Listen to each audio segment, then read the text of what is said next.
Alors, nous voici sur le trou numéro 6 du parcours d'Arnouville.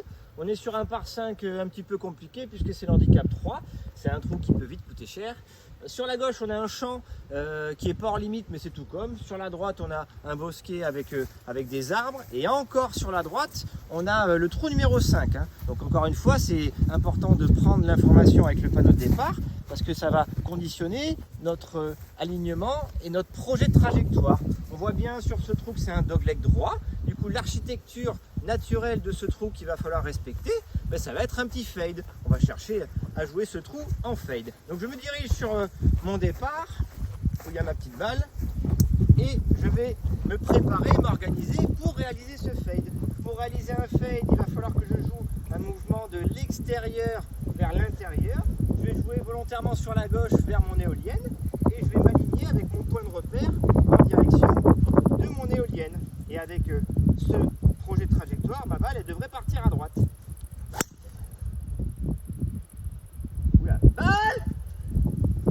Alors, ma balle elle s'est échappée un petit peu beaucoup sur la droite. Du coup, j'ai crié balle afin d'informer les golfeurs qui sont sur le trou voisin qu'une balle serait susceptible de leur tomber dessus. Et du coup, afin qu'ils se mettent en sécurité et qu'ils se protègent surtout, il faut qu'ils soient informés en criant balle. Et on va aller voir là-bas où est-ce qu'elle est maintenant. Alors nous voici sur mon deuxième coup, j'ai retrouvé ma balle au pied d'un arbre, j'essaye de pas trop râler parce qu'au moins elle est jouable. Bon, je préfère être là que dans le champ à gauche comme on a vu tout à l'heure au départ. Bon, je suis sur un par 5 et moi je suis un petit peu ambitieux, je vois que j'ai une ouverture avec la possibilité de me recentrer avec une balle basse, alors on va essayer ça. J'ai pris un fer 5, un club initialement fermé, qu'en plus je vais refermer. Je vais le gripper moyen pour le contrôler énormément, surtout que je suis dans du rough.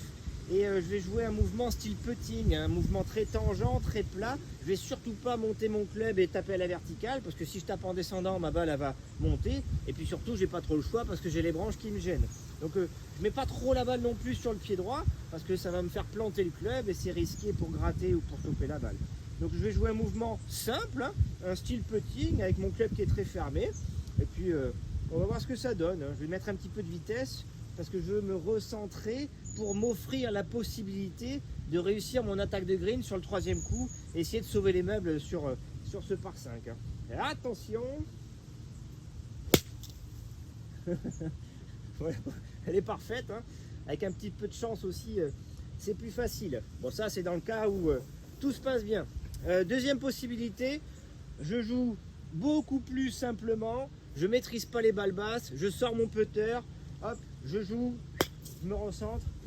Vous regardez, la balle elle est parfaite. Voilà. Troisième possibilité, quand je maîtrise pas les balles basses et quand j'ai jamais pris de cours de ma vie, ben, je vais me dropper à 2 longueurs de club de l'endroit où repose ma balle pour balle injouable. Mais là ça sert strictement à rien.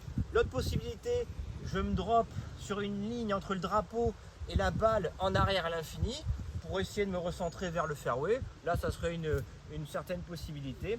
La dernière possibilité, c'est que je rejoue du coup précédent. Là, ça serait au départ. C'est pas intéressant. Puis, de toute façon, personne ne fait jamais ça. Voilà. Alors, nous voici sur mon troisième coup. On voit que j'ai eu un petit peu de réussite avec mon coup de recentrage depuis les sous-bois. Ma balle, elle est particulièrement bien placée sur le fairway. Et j'ai même une petite visibilité sur mon drapeau et sur mon green. Du coup, je vais essayer de l'attaquer.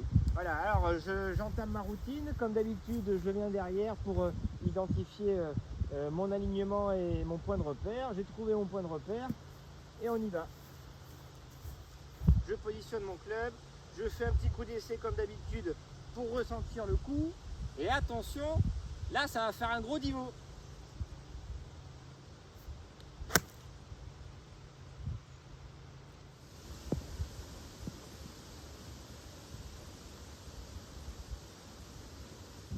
Alors me voilà sur mon quatrième coup de ce par 5, je ne sais pas si c'est mérité, mais ma balle elle est un peu magnifique.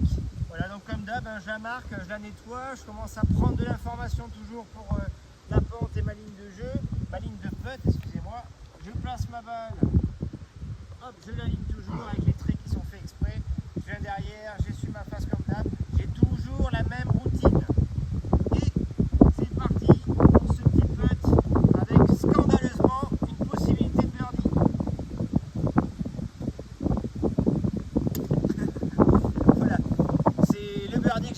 servais de mon trou numéro 2. J'avais fait bogey au trou numéro 2. Et là, je fais mon petit birdie. Voilà, un petit peu de chance, ça fait pas de mal. Allez, on se retrouve pour nous sur le trou numéro 8. Et en attendant, les vidéos de Thomas. À bientôt.